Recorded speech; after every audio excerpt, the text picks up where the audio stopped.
Okay, real talk here. Dissolution, this book right here, broke my brain in the best way, and I'm still not over it. I'm still thinking about it, and it's been about 2 weeks since I've read it. I had to let it percolate in my head. It's science fiction, it's philosophy, it's a love story, it's a thriller, and it's horror. And the question that it leaves you is, what if this was real? What if all of this was real? So, welcome to Boozy Bee's Books and Cocktails. I'm Dana B. If you've not been here before with us, we read a book, we review it, and then we match it with a cocktail. Today, our cocktail is Mind Eraser. And once we get through this book, you'll understand why I picked the Mind Eraser for this, the cocktail for the book. So, I'm going to give you the definition of what dissolution means. It's the art of ending something. So I found this book actually through Chat GPT. I asked to give me a trending book that maybe I needed to read, and this is the book that it chose. And let me just say, it's very interesting. I had to kind of put other things out of my head to understand this. And after 2 weeks, I don't know that I really truly understood everything that took place in this book. But we are going to together talk about this book, and I want you guys to let me know what you think. And I I don't know what I'm going to rate it just yet, but let's muddle through it. So, um, it is about. It has time travel in it. It has honestly a little bit of everything. It gets very graphic in some of the scenes that's in the book, and so it's just all over the place. So I'm going to try to break it down for you. So the book starts out with Maggie and Stanley, and they are an elderly couple. Stanley is in a memory um, part of a nursing home, memory loss part of a nursing home. And Maggie is his wife, and she's been dealing with this for about a decade. And this memory loss unit was highly recommended to them. And every day that she goes to see Stanley, he is losing more and more of his memory. So one day she's home and she gets a knock on the door, and it's a man named Hassan. And he is very aggressive in his talk to Maggie, and he tells Maggie that Stanley's not doesn't have Alzheimer's or dementia. He actually is the unit that he is in. They're erasing his memory. And so, to save him and to save some of the things that Stanley came up with or discovered, they need to break him out of the nursing home and get him to a safe place. So Hassan has some things that makes Maggie realize that he is telling the truth. And so they break him out of the nursing home, out of the memory unit, and take him to a laboratory, a scientific laboratory.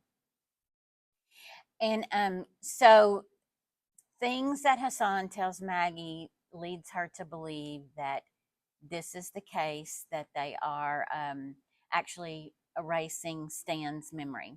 So Hassan wants Maggie to go into time and pull out some of these memories of Stan because they're looking for something inside his memory.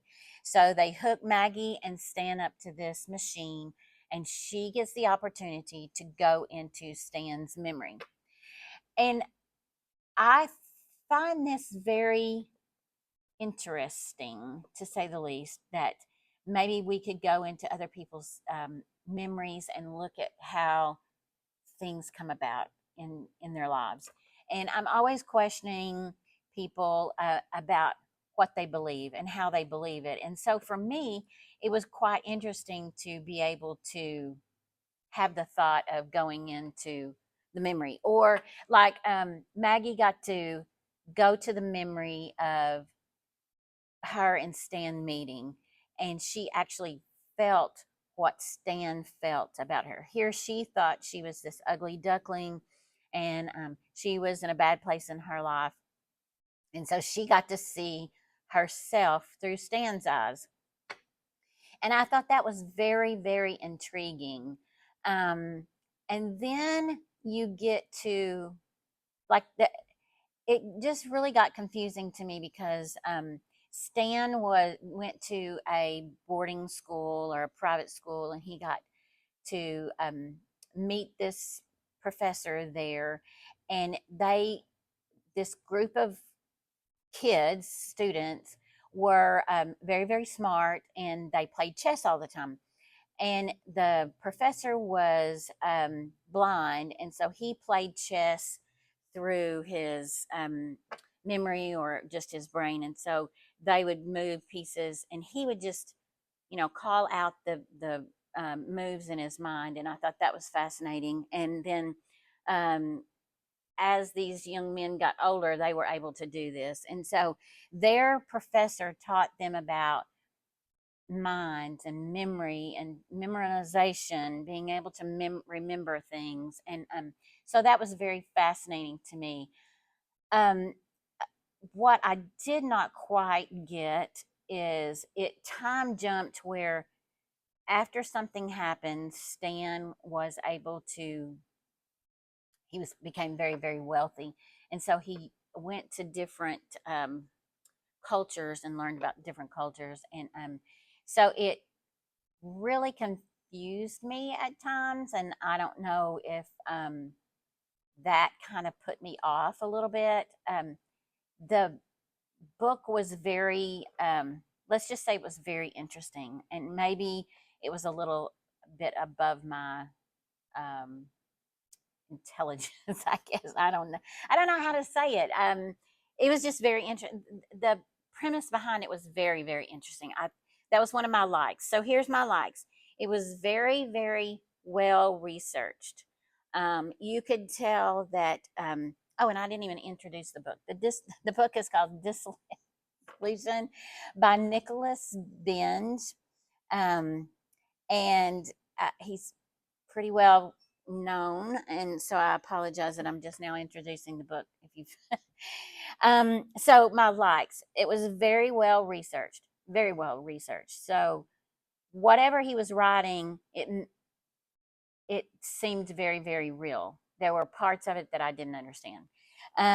So it was a great topic to be able to think that we could go into someone else's memory and look at it, and to see their point of view of how they got the memory was very interesting to me. What I did not like was, I've said it before, it was very, very hard for me to keep up with.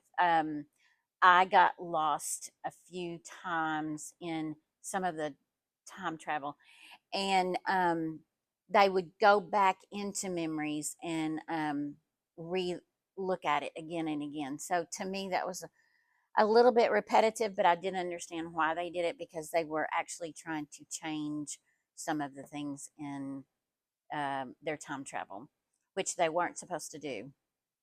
So that was a little bit distracting to me. And then I'm not quite sure I understood the ending of it, but then again, I thought the ending was pretty well wrapped up for the book. So I don't even know how to rate this book. It was on the top seller, top 25 seller book. I think Barack Obama, this is one of his books that he enjoyed. So I would give it a 3.5, maybe a 4.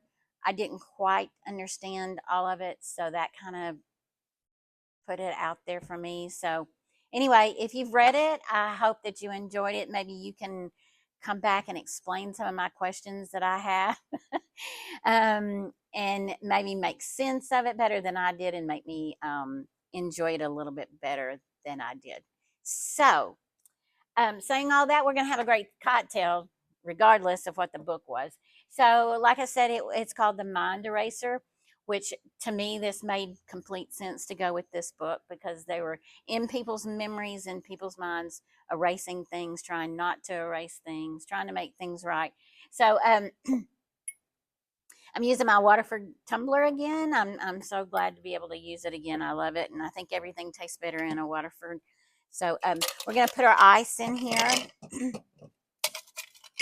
And this calls for vodka and then coffee liqueur, and I'm using Rocktown out of Little Rock for the coffee liqueur. I really like it. So it's 2 ounces, and this is going to be strong. No wonder it's called Mind Eraser.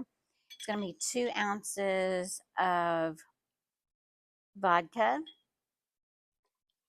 and then an ounce of coffee liqueur.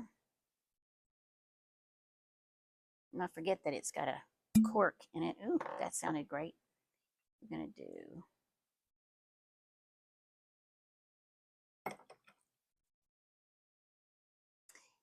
okay. And you know what? That was an ounce, so that we need 2 ounces of this. So it's 2 ounces of vodka, 1 ounce of coffee liqueur, and then just enough spring water to make it kind of fizzy. So we're going to put this on top. Or you could use club soda. Okay. So here we go. Let's see if this erases my memory of this book. So here you go.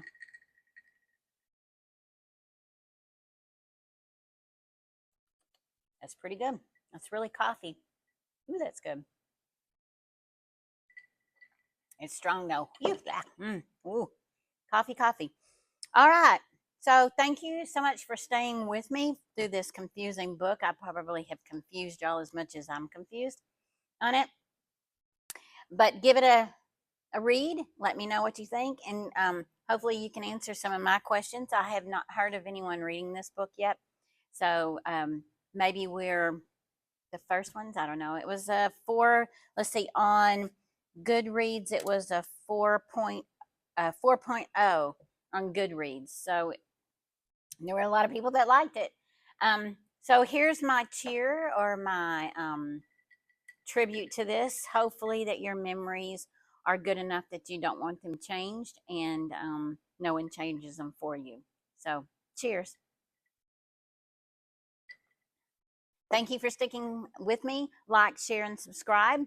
And I will be back next week with These Summer Storms. And it's a good one. So thank you for joining. Cheers!